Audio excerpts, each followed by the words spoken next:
Você já se apegou a uma promessa bíblica com toda a sua força e se decepcionou? Talvez aquele versículo sobre prosperidade, enquanto os boletos se acumulavam. Ou aquele sobre a restauração da sua família, enquanto o silêncio e a distância só aumentavam. Você olha para sua vida, olha para a Bíblia, e a conta simplesmente não fecha. A gente pergunta, Deus falhou? Eu que falhei? Ou, será que eu li o mapa de ponta cabeça? Hoje, nós vamos descobrir a chave mestra que abre o verdadeiro cofre das promessas de Deus. Uma chave escondida em 2 Coríntios, capítulo 1, que vai mudar para sempre a forma como você lê, ora e vive a palavra. Fica comigo. Abra o seu coração, e se puder, sua Bíblia, para a segunda carta aos Coríntios, capítulo 1, do versículo 12 ao 22. O clima aqui não é de um estudo bíblico tranquilo numa sala com ar-condicionado. Não. O cenário é de pura tensão. Imagina a cena. O apóstolo Paulo está sendo bombardeado por acusações. O chamam de inconstante, de palavra mole, de alguém que diz uma coisa e faz outra, tudo porque ele precisou mudar seus planos de viagem para Corinto.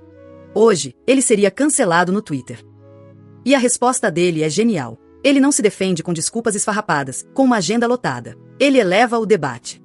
Ele basicamente diz: vocês estão me acusando de ser um homem de sim e não, de ser oportunista? Deixa eu explicar uma coisa para vocês. O meu ministério, a minha vida, a minha palavra, não se baseia na minha conveniência, mas no caráter de Deus. E Deus, revelado em Jesus Cristo, não é sim e não. Nele, o nosso Deus é um sonoro, eterno e inabalável sim.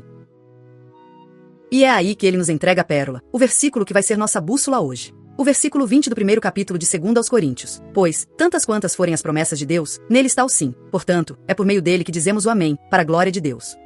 Presta atenção no poder disso. Paulo está amarrando, com um nó de marinheiro, 3 palavras que carregam o peso de toda a história da redenção: promessa, sim e amém.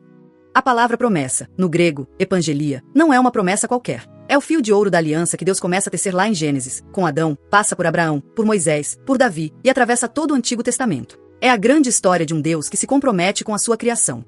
O sim, nai, é a confirmação. É Deus olhando para toda essa tapeçaria de promessas, e na pessoa de Jesus Cristo, batendo martelo na mesa do universo e declarando: confirmado, válido, cumprido. Jesus não é apenas mais um profeta que fala sobre as promessas. Ele é a promessa encarnada. Ele é o grande sim de Deus para a humanidade.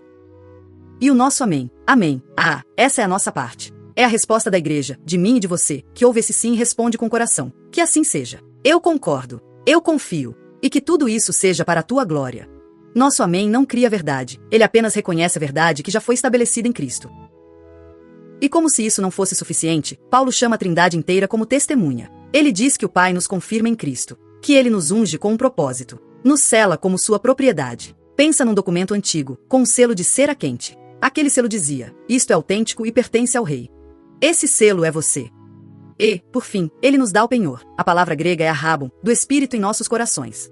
O que é o penhor? É o sinal, a entrada. É a garantia de que o resto do pagamento vem. É como receber o anel de noivado. Você ainda não está no casamento, mas aquele anel no seu dedo é a garantia sólida, a promessa visível de que a festa vai acontecer. O Espírito Santo em nós é o cheiro do céu, é a primeira parcela da glória que nos aguarda. Unção é poder para a jornada, selo é identidade e proteção, penhor é a garantia do destino. Tudo em Cristo. Agora, perceba o ponto crucial de Paulo aqui, e é aqui que muitos de nós tropeçamos. Paulo não está usando a palavra promessas como um cheque em branco para uma vida de triunfalismo barato. Ele não está dizendo pegue qualquer versículo da Bíblia, coloque seu nome e exija de Deus. Não. Ele está dizendo algo muito mais profundo. A fidelidade dele, apóstolo, está ancorada na fidelidade de Deus. O sim de Deus foi pronunciado de uma vez por todas em Cristo, e o Espírito em nós é a antecipação do cumprimento final de tudo que foi prometido nessa aliança. A tese central é essa: anota no coração. Em Cristo, Deus validou e garantiu todas as promessas da sua aliança, e o Espírito Santo é o pagamento inicial que nos sustenta nesse tempo do já e do ainda não.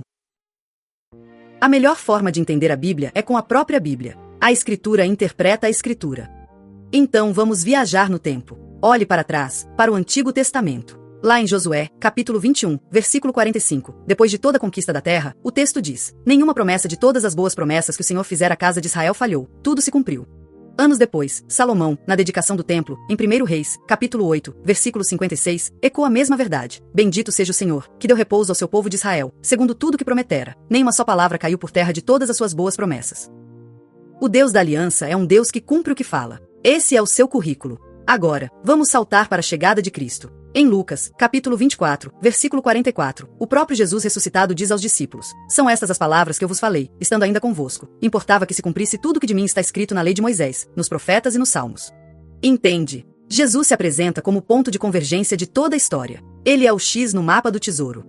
E Paulo, em Gálatas, capítulo 3, versículos 16 a 29, vai martelar essa ideia. Ele esclarece que a descendência prometida a Abraão não eram muitos, mas um, que é Cristo. E a conclusão é espetacular. Se nós pertencemos a Cristo, então somos descendência de Abraão e herdeiros segundo a promessa. Nós entramos na herança por meio dele. E a carta aos Hebreus, no capítulo 8, versículos 6 a 13, nos mostra que a nova aliança, selada com o sangue de Cristo, é infinitamente superior, com a promessa de uma lei escrita não em tábuas de pedra, mas em nossos corações. Certo. Se Cristo é o sim, como nós não erramos na aplicação? E aqui entra o versículo mais famoso e, talvez, o mais mal utilizado do Antigo Testamento, Jeremias, capítulo 29, versículo 11. Você conhece. Está em quadros, canecas, posts do Instagram. Porque eu sei os planos que tenho para vós, diz o Senhor, planos de paz e não de mal, para vos dar o futuro e a esperança. Lindo. Poderoso. Mas, para quem Deus disse isso? Ele estava escrevendo um bilhete para um jovem que não passou no vestibular? Ou para alguém que queria um emprego novo? Não. Contexto é tudo. Jeremias 29, versículo 10, a primeira parte da carta, diz que essa promessa se cumpriria depois de 70 anos de exílio na Babilônia. E a promessa não era individual, era para a restauração do povo de Israel de volta à sua terra. Enquanto isso, no versículo 7, Deus manda eles plantarem, casarem, construírem casas e orarem pela paz da cidade onde eles eram cativos. Então, esse versículo não é um passe livre para pular as dificuldades. É uma âncora de esperança no meio da tempestade. Como nós aplicamos isso hoje, sem arrancar o texto do seu lugar? Pela lente de Cristo. A igreja, como diz 1 de Pedro, capítulo 2, versículo 11, é peregrina e estrangeira nesta terra. Estamos em um tipo de exílio, aguardando nossa pátria celestial. Então, nós lemos Jeremias 29 com a esperança de que Deus tem um plano final de shalom, de paz e restauração completa para o seu povo. Um plano que começou na ressurreição de Cristo e que vai se consumar na nova criação, quando ele voltar. A promessa nos sustenta na jornada, não nos tira dela. Então, diante de tudo isso, quais promessas são o arroz com feijão do crente? Aquelas que são universais, para todo filho de Deus, em qualquer tempo e lugar? Aqui vão algumas que você pode guardar no cofre do seu coração, porque elas já foram carimbadas com o sim de Cristo. Primeira, Romanos, capítulo 8, versículo 1. Agora, pois, já nenhuma condenação há para os que estão em Cristo Jesus. Seu passado foi pregado na cruz. Você está perdoado. Essa é uma promessa de identidade. Segunda, João, capítulo 6, versículo 37. Todo que o Pai me dá virá a mim, e o que vem a mim, de modo nenhum lançarei fora. Você foi aceito. Você pertence a ele. É uma promessa de segurança. Terceira, Mateus, capítulo 28, versículo 20 Hebreus, capítulo 13, versículo 5. A promessa da presença. Eis que estou convosco todos os dias e não te deixarei, nem te desampararei. Você nunca está sozinho. E quarta, Filipenses, capítulo 4, versículo 19. A promessa da provisão. E o meu Deus, segundo a sua riqueza em glória, há de suprir, em Cristo Jesus, cada uma de vossas necessidades. Atenção, não é cada um dos seus desejos de consumo, mas cada uma das suas reais necessidades, segundo a agenda e a riqueza dele, não a nossa. Mas, também existem promessas com condições. Não é um contrato, é uma aliança, uma relação. Tiago, capítulo 1, versículo 5. Se alguém tem falta de sabedoria, peça a Deus. Com fé. A condição é pedir com fé. 1 de João, capítulo 1, versículo 9. Se confessarmos nossos pecados, ele é fiel e justo para nos perdoar. A condição é a confissão.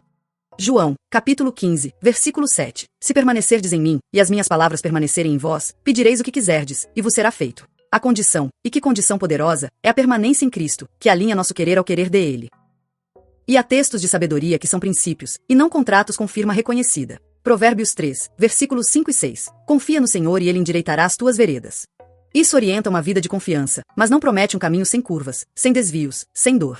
E o famoso Provérbios 22, versículo 6, sobre ensinar a criança no caminho. Isso descreve a tendência, o padrão sábio da educação, não o automatismo divino que isenta a paz da dor de ver um filho se desviar. É uma trilha, não um trilho de trem. E claro, precisamos sempre lembrar do já e do ainda não. É a tensão de viver entre a primeira e a segunda vinda de Cristo. Em João, capítulo 16, versículo 33, Jesus promete: no mundo tereis aflições, mas tende bom ânimo, eu venci o mundo. Em Romanos 8, 18 a 25, Paulo diz que nós gememos, esperando a redenção do nosso corpo. A cura final, a ausência de dor. Isso é futuro. E Apocalipse, capítulo 21, versículo 4, a promessa gloriosa: Deus enxugará dos olhos toda lágrima. É um futuro certo, mas ainda não plenamente realizado. E daí? O que a gente faz com tudo isso? Como cristão brasileiro, no meio de boletos, notícias de crise, um feed de Instagram lotado de versículos fora de contexto. Como a gente lê a Bíblia com honestidade e esperança? 4 perguntas. Um filtro simples para você passar qualquer promessa antes de abraçá-la. Primeiro, para quem essa promessa foi dita originalmente? Era para a nação de Israel? Para um indivíduo específico como Davi? Ou para todos os crentes em Cristo? Segundo, em qual aliança e em que ponto da história da salvação ela se encaixa? É antes ou depois da cruz? Isso muda tudo. Terceiro, existem condições explícitas? Palavras como se, permanecer, crer, obedecer. Elas são a nossa parte na aliança. E quarto, o cumprimento dessa promessa é para agora, é progressivo ao longo da vida, ou é escatológico, para a volta de Cristo. Com esse filtro em mãos, como podemos viver essa semana? 5 práticas. 1. Ore as promessas em Cristo. Em vez de reivindicar Jeremias 29, ore: Pai, em Cristo o Senhor me adotou como filho e me prometeu um futuro e uma esperança eterna. Dá-me um coração que confia no teu plano, mesmo durante o meu exílio aqui na terra. 2. Troque a ansiedade pela intercessão. Lembre-se, Filipenses 4, versículos 6 a 7, vem antes de Filipenses 4:13. A paz que guarda a mente precede o tudo posso. Leve tudo a Deus em oração primeiro. 3. Para sua família, aplique provérbios com fidelidade. Discipule com amor, ensine a palavra, seja o exemplo, mas entregue os resultados a Deus. O seu papel é plantar e regar, mas o crescimento pertence ao Senhor. Ore por caráter, não tente controlar resultados. 4. Em suas finanças, confie na provisão de Filipenses 4:19, pedindo que Deus supra segundo a riqueza dele em glória, e ao mesmo tempo, peça a ele que ajuste seu coração para lutar contra o consumismo, que é a antítese do contentamento. 5. No sofrimento, abrace João 16:33. Não negue a sua dor. Lamente. Chore. Mas faça isso nos braços daquele que já venceu. A sua esperança não é a ausência de luta, mas a certeza da vitória final. Lembre-se sempre, a sua identidade vem antes da sua obrigação. Você não obedece para ser aceito. Você obedece porque, em Cristo, você já foi aceito. Você já foi ungido, selado e recebeu o penhor do Espírito. Como um filho amado, você pode pedir, esperar e obedecer em descanso. Não é uma barganha para comprar o favor de Deus. É a resposta de gratidão, porque em Jesus Cristo, o favor imerecido de Deus te alcançou primeiro. A verdade central que amarra tudo isso é uma só. Deus disse um retumbante e definitivo sim em Cristo a todas as suas promessas de aliança. E o Espírito Santo que habita em você é a garantia viva de que ele vai cumprir cada uma delas, no tempo perfeito dele. A pérola do dia para você levar. Hoje, antes de reivindicar uma promessa, pare, respire e pergunte: onde está o sim de Cristo nisso? Para quem foi dito e quando? Depois, e só depois, ore com uma fé obediente e descanse na soberania de Deus. O Evangelho é esse vislumbre da graça. Cristo é o grande sim de Deus para nós. Ele cumpre a promessa feita a Abraão, ele inaugura nova aliança com seu próprio sangue, e nos dá o Espírito como a garantia do céu. A cruz é a prova incontestável do amor de Deus. A ressurreição é a garantia irrefutável do futuro que ainda não vemos, mas no qual já podemos descansar. Nossa resposta do coração hoje é um convite ao arrependimento. Arrependa-se de todas as vezes que usamos a Bíblia como um livro de feitiços, como um atalho para tentar controlar Deus e forçá-lo a caber na nossa agenda. Receba novamente a Cristo não como um gênio da lâmpada, mas como a promessa encarnada, maior e mais bela que tudo o que poderíamos pedir. E como prática, escolha uma promessa universal, como Romanos 8:1. Nenhuma condenação há, e memorize, medite nela o dia todo. Deixe que ela lave a sua alma. Se este devocional te abençoou, te trouxe clareza e paz, faça 2 coisas por nós. Primeiro, se inscreva no canal Palavra Pura para receber estudos profundos como este todos os dias, e construir uma fé que resiste às tempestades da vida. Segundo, me responda aqui nos comentários: qual promessa bíblica te sustenta nos dias difíceis? Ler o testemunho de vocês nos fortalece muito. E antes que você vá, tem um vídeo que o próprio YouTube acredita que você precisa ver agora. Ele está aparecendo na sua tela. Confie na direção de Deus e clica lá. A gente se vê no próximo devocional. Vamos orar. Senhor, obrigado pelo teu sim definitivo em Jesus. Perdoa-nos por manipularmos as tuas promessas. Firma o nosso coração na certeza do teu caráter. Ensina-nos a crer como filhos, a obedecer com alegria e a esperar com paciência. Sela em nós a tua palavra pelo teu Espírito, para que o nosso amém seja sempre, e somente, para a tua glória. Em nome de Jesus, a promessa cumprida. Amém.